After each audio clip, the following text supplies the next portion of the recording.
In Bosnia over the last 14 years or so, well, we've made a huge difference in the lives of a large number of individual children who we've worked with, children who have found a family, who have left institutions, young adults who have now been able to make their way in life and have jobs and families of their own and are doing really well.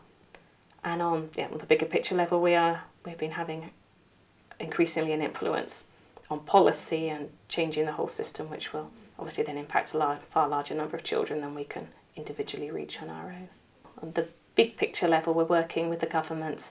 UNICEF are funding us to analyse the situation of children without parental care and to work with the government on making a plan for reforming the system and then to implement the plan. So yes, there's now an agreement that there should be no more children aged under 5 in residential care after the next 2 years. Also, the existing institutions need to reduce their capacity to no more than 40, and then in the period after that to reduce still further. And also no new institutions with capacity for more than 12 children will be allowed to be opened. So basically it's big steps towards deinstitutionalisation. The institutions have never looked as bad on the surface as, say, the pictures we saw coming out of Romania and other countries. They look clean, they're painted, the children are, dressed in nice clothes.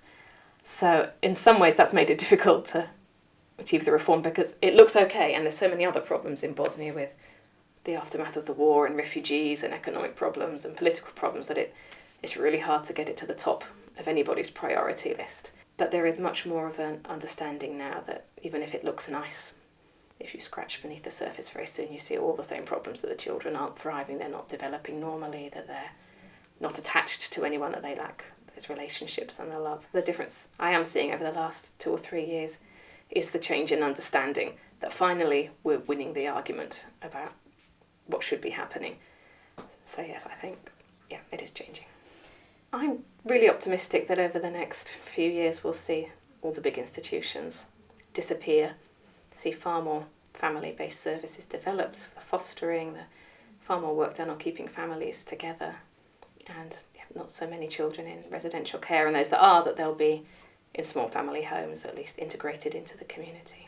Not wanting to sound arrogant, but I think that without Open Homes for Children, a lot of that wouldn't have been achieved. We've been really the ones that have been bold, who have been prepared to speak out without compromise. There aren't a huge number of organisations active in this area in Bosnia, and fewer because people are leaving and going to the places that are in the headlines of the newspapers.